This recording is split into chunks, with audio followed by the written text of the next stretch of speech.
What is oxygen doing in your body? How long can you survive without it?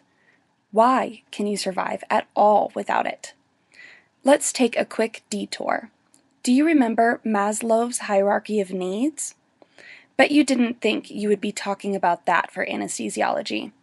Maslow developed a model of human needs as a hierarchy. At the base of the pyramid are basic physiologic needs. If you have ever taken a survival course, you will surely remember these as food, water, and shelter. Only when these needs are met can the next level of needs be met. Each level of needs is enabled by the level below and necessary for the level above.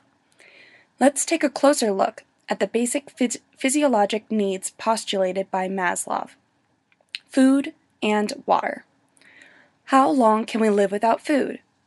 Well, for example, prisoners are force-fed at about once a month during hunger strikes. Why can we live a month without food? We have stores of fuel inside our body that we can tap into whenever we go without food.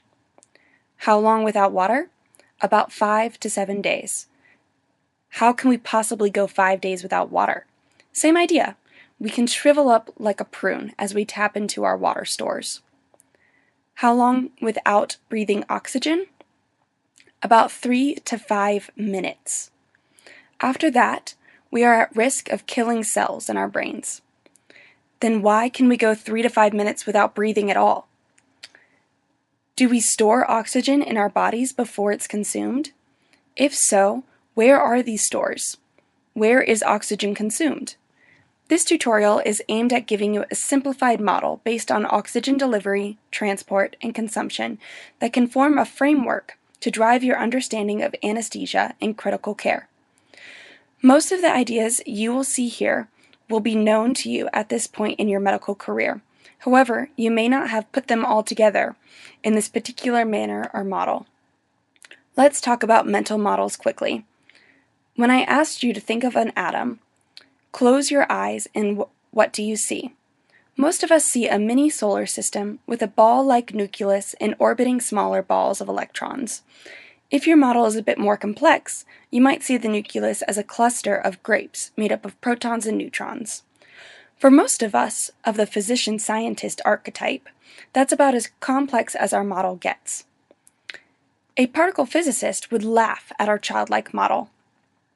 It's much more complex than that, they would say. And that's okay. As my plumber used to say, it's good enough for who it's for. Turns out, the simplified model is plenty to practice medicine on a day-to-day basis. The models offered here will be simplified models that are good enough to drive clinical practice. These models are meant to give you a simplified framework of physiologic principles that will help you understand the practice of anesthesia. It is your job to hit the books and explore the more complex relationships that surely exist.